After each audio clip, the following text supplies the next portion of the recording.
সোহানপুরের একটা ছোট্ট শহরে একটা সুইমিং পুল ছিল। ওইটা অনেক সুন্দর ছিল। যাকে সুইমিং করার শখ হতো সে সাঁতার কাটার জন্য ওই সুইমিং পুলে আসতো। বেশিরভাগ লোক ছুটির দিনে সাঁতার করতে আসতো, আর যাদের সাঁতার শেখার থাকতো তো ওরা রোজ আসতো। কিন্তু কিছুদিন ধরে ওই সুইমিং পুলে লোকেদের আসা কম হয়ে গেছিল। ওই সুইমিং পুলে কিছু অবাক করে দেওয়ার ঘটনা হচ্ছিল। এরকম কি কিছু লোক তো এটাও বলছিল যে এই সুইমিং পুলে ভূত আছে। সোহনপুরের শহরে একটা মনীষ নামের একটা ছেলে থাকতো। ও নিজের মা বাবা আর নিজের ছোট ভাই বান্টির সাথে থাকতো। ওর বাড়ি সুইমিং পুল থেকে একটু দূরেই ছিল। মনীষ ক্লাস 12তে পড়তো আর ছোট ভাই ক্লাস 9তে পড়তো। ওই দুই ভাইয়ের মধ্যে অনেক ভালোবাসা ছিল। ওরা দুজন একে অপরকে ছেড়ে থাকতেই পারতো না। যেখানেই যেত একসাথেই যেত। ওদের একটা বন্ধুও ছিল, ওর নাম চিন্টু ছিল। চিন্টু ওদের সাথে ভাইয়ের মতন থাকতো। ওরা 3 জন মিলে ঝুলে থাকতো। একদিনের কথা, বান্টি নিজের মাকে সাঁতার শেখার জন্য জিদ করছিল। মা, আমারও সুইমিং শেখার আছে। না, আমি তোমাকে সাঁতার শেখার জন্য দিতে পারবো না। মা, শিখতে দাও না। না, একদম না। তখনই মনীষ বলল, মা, যেতে দাও না। এখন তো স্কুলের ছুটিও চলছে। বান্টির যদি ইচ্ছা আছে সুইমিং শেখার, তো ওকে শিখতে দাও না। তুমি জানো যে ওই সুইমিং পুলে কিছু না কিছু হতে থাকে। লোকেরা বলে যে ওই সুইমিং পুলে ভূত আছে। মা, এইসবগুলো বেকার কথা। এইসব লোকেদের মনের ভুল। ভূত কিচ্ছু হয় না। ও যাবে না মানে যাবে না। আমি তোমাকে সাঁতার শিখতে যেতে দেব না। ব্যাস, এখন এই বিষয়ে আমার সাথে কেউ কথা বলবে না। এই শুনে বান্টি অনেক জোরে জোরে কাঁদতে থাকলো, কিন্তু ওর মা মানল না। বান্টিকে কাঁদতে দেখে মানিশকে অনেক দুঃখ হলো, কিন্তু ও কি করতে পারত। বান্টি অনেক কাঁদলো আর ও খাওয়া দাওয়া ছেড়ে দিল। মানিশ বান্টির এই অবস্থা দেখতে পারছিল না। ও বান্টিকে বলে, আগে তুই চুপ করে যা। ভাই, আমার শেখার আছে, প্লিজ ভাই। আচ্ছা আচ্ছা, ঠিক আছে, আমি তোকে সুইমিং শিখতে দেব, কিন্তু তুই মাকে এই বিষয়ে কিচ্ছু বলবি না। আমি বলবো না দাদা। তুই কাল থেকেই যাওয়া শুরু করে দে। আমার ভালো দাদা। ঠিক আছে ঠিক আছে, বেশি তেল মারার কোনো দরকার নেই। আর হ্যাঁ, সুইমিং এর সাথে সাথে নিজের পড়াশোনাটাও খেয়াল রাখবি। হ্যাঁ দাদা। পরের দিন বান্টি মাকে লুকিয়ে সাঁতার শিখতে চলে যায়। আজকে বান্টি অনেক খুশি ছিল। ও প্রথমবার সাঁতার শিখতে আসে। স্যার, আমার সুইমিং শেখার আছে। ঠিক আছে, তুমি নিজে অ্যাডমিশন ফর্ম ভরে দাও। ঠিক আছে স্যার। বান্টি সুইমিং ক্লাসে অ্যাডমিশন নিয়ে ফেললো আর কোচ বান্টিকে সাঁতার শেখাতে শুরু করলো। যখন বান্টি পুলের ভেতরে থাকে তো ওর মনে হয় যেন কেউ ওকে নিচের দিকে টানছে, কিন্তু বান্টি ওইখানে মন দিল না। আর ওর ক্লাসের টাইমও শেষ হয়ে যায় আর ও নিজের বাড়ির দিকে যায়। ঘরে পৌঁছে, ভাই, আজকে তো অনেক মজা আসলো। সুইমিং করার তো মজাটাই কিছু আলাদা। তখন মনীষের চোখ বান্টির পায়ের দিকে যায়। বান্টি, তোর পায়ে এরকম আঘাত কি করে লেগে গেল? কিচ্ছু না, একটু ব্যথা লেগেছে, ঠিক হয়ে যাবে। বান্টি এটা বলে শুতে চলে যায়। আর পরের দিন বান্টি নিজের মায়ের থেকে লুকিয়ে ক্লাস করতে গেল। আর তখনই রাস্তাতে ওর বন্ধু চিন্টুর সাথে দেখা হয়। ও বান্টিকে বলল, আমিও সুইমিং এর ক্লাস নিতে যাচ্ছি।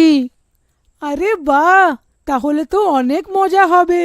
আমরা দুজন তো একসাথে যাব। আর ওরা দুজনে ক্লাস করার জন্য চলে গেল। দুজন সাঁতার শিখতে থাকে। তখনই আচমকা বান্টির এরকম মনে হলো যেন কেউ ওকে জোরে নিচের দিকে টানছে। ও পুরো শক্তি লাগিয়ে বাইরে এসে পড়ে। ওর পুলে এরকম মনে হলো যেন কেউ পুলের ভেতরে আছে। বান্টি কিছু ভাবছিল, তখনই আচমকা একটা হাত বেরিয়ে বান্টিকে ভেতরে টেনে নেয়। ভূত ভূত ভূত। বান্টি ভূত ভূত জোরে চিল্লাতে থাকে। তখনই চিন্টু বলে, কি হলো? কোথায় আছে ভূত? চিন্টু, তুমি আমার বিশ্বাস করো, সত্যি বলছি। আমি সত্যিই বলছি। এখনই একটা হাত জলের ভিতর থেকে বেরোলো আর আমার ঘাটটা ধরে নিয়ে নিচে টানতে থাকলো। কিন্তু বান্টির কথাতে চিন্টু বিশ্বাস করলো না। কিচ্ছু নেই এখানে। তুমি তো বেশি প্র্যাকটিস করো, তাই জন্যে তোমার এরকমই লাগছে। তুমি বাড়ি গিয়ে বিশ্রাম করো। মা, খাবার বেড়ে দাও, অনেক খিদে পেয়েছে। আনছি, তোমার ভাইকে আসতে দাও। তুমি তো ওকে ছাড়া খাবারই খাও না, তাহলে আজকে কি হয়েছে? মা, আজকে আমি অনেক ক্লান্ত হয়ে গেছি আর খাবার খেয়ে শুয়ে পড়তে চাই। ঠিক আছে। তখনই মায়ের বান্টিকে কিছু আলাদা লাগলো, যেমন ও আগের থেকে পাতলা আর রোগা হয়ে গেছে। বোধহয় বেশি কাজ করে, সেজন্য দুর্বল দেখতে লাগছে। তখন মানিশ এসে পড়ল। বান্টি, এটা তোর ঘাড়ে এরকম আঘাতের চিহ্ন কি করে? আর তুই এত ঘাবড়িয়ে আছিস কেন? ভাই, কিছু না, কিছুই তো না। মনীষ নিজের মনে ভাবলো যে বান্টিকে কিছু অন্যরকম লাগছে, ওর হাবভাবও বদলে গেছে। পরের দিন বান্টি ক্লাসের জন্য গেল, আর ওর নতুন একটা কোচ সাঁতার শেখানোর জন্য আসলো। বান্টি নতুন কোচটাকে দেখতে অনেক ভয়ঙ্কর লাগছিল। ওর মুখও অনেক ভয়ঙ্কর ছিল, আর আওয়াজও অনেক কর্কশ ছিল। আজকের থেকে আমি তোমার নতুন কোচ। আগের কোচটা কোথায় গেল? সে ছুটিতে গেছে। আমি এখন তোমার নতুন কোচ। হ্যাঁ, ঠিক আছে স্যার। কোচ বান্টিকে সাঁতার শেখায়। বান্টি যেই পুলে নামে তখনই বান্টি চিল্লায়। ও পুলের জলের জায়গায় রক্ত দেখতে পেল। ও অনেক ভয় পেয়ে যায়। কি হলো? রক্ত, রক্ত! কোথায় আছে রক্ত? কোচ বান্টিকে জোরে বকলো আর হাত টেনে জলে নিয়ে গেল। আমি যেতে চাই না, আমি যেতে চাই না। রক্ত আছে, রক্ত আছে। যেতে তো তোমাকে হবেই। বান্টি জোরে চিল্লায়। যেই সেই নতুন কোচ বান্টিকে জলে নিয়ে যায়, ও কোচ না, একটা ভয়ঙ্কর ভূত ছিল। তখনই বান্টি বলল, তুমি কে? আমাকে ছেড়ে দাও, আমাকে যেতে দাও।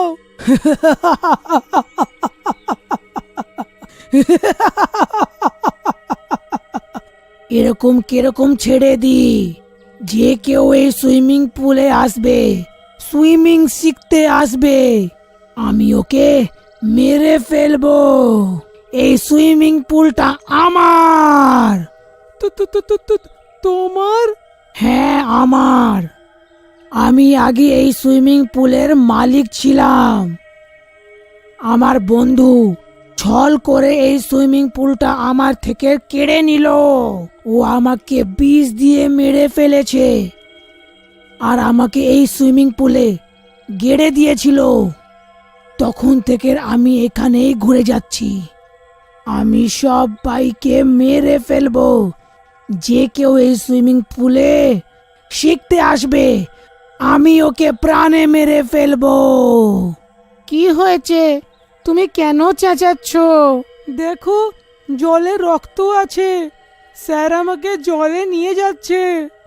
কে নিয়ে যাচ্ছে? তুমি কার কথা বলছো? এখানে তো কেউ নেই। বান্টি, মনে হচ্ছে তোমার শরীরটা ঠিক নেই।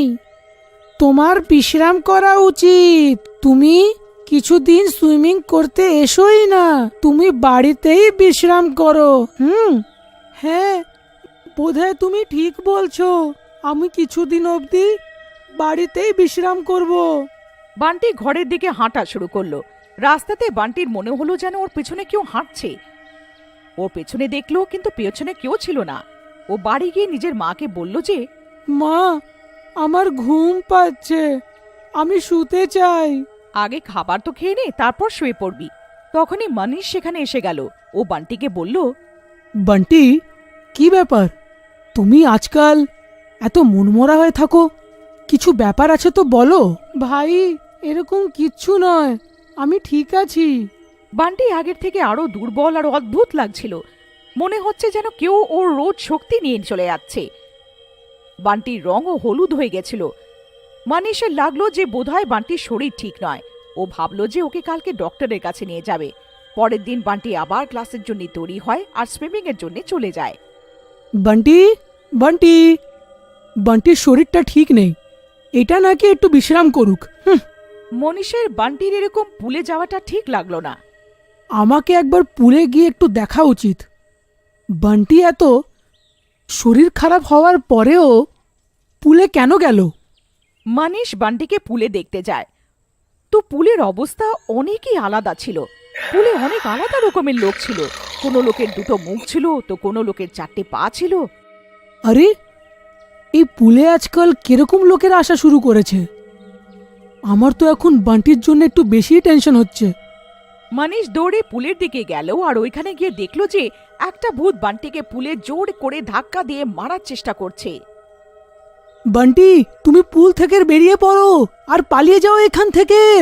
এইটা একটা ভুতুড়া পুল, মা ঠিক বলছিল। মানিশ পুল থেকে যেমন তেমন করে ভূতের থেকে বাঁচিয়ে ওকে বাড়ি নিয়ে আসে আর বাড়ি গিয়ে মাকে সব ঘটনার বিষয় বলে। তোমাকে আমি মানা করেছিলাম না যে পুলে যাবে না, কিন্তু তুমি আমার কথা শুনলে না। এখন দেখো তোমার চক্করে তোমার ভাই কত কষ্ট হচ্ছে। মা, আমাকে ক্ষমা করে দাও, পরের বার থেকে আমি আর এরকম করবই না। মা মনীষ আর বান্টিকে শহরের কাছে একটা মন্দিরের পণ্ডিতের কাছে নিয়ে চলে গেল। পণ্ডিত মনীষ, বান্টি আর ওর মা তিনজনকে কালো তাগা বেঁধে দেয়, আর তখন থেকে বান্টি ঠিক হয়ে গেল।